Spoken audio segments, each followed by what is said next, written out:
It was 2004. Protesters filled the streets of Manhattan in the days leading up to the Republican National Convention, and the New York Police Department was out in full force.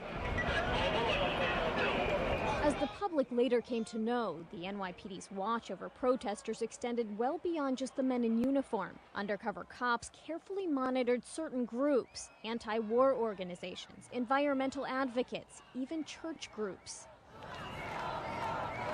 But a new document uncovered by the Associated Press shows those covert tactics went on for years after the convention.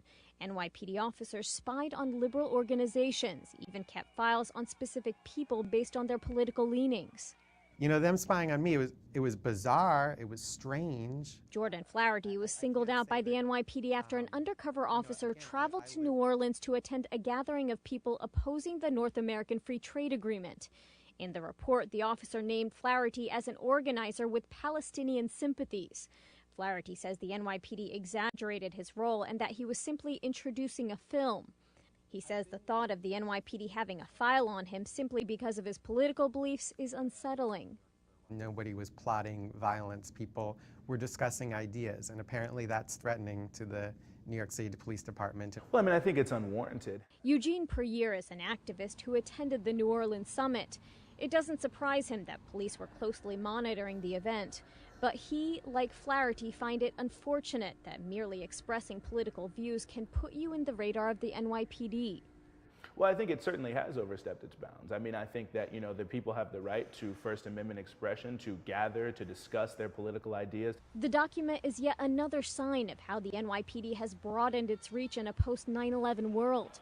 Prior to September 11th, spying on protest groups was restricted, but a federal judge's ruling relaxed those restrictions. Since then, the department has kept tabs on entire Muslim neighborhoods as well as protesters.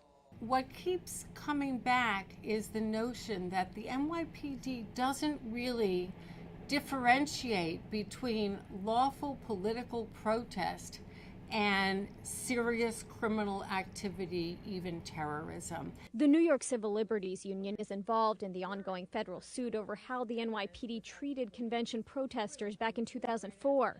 NYCLU head Donna Lieberman claims only oversight may change the NYPD's ways.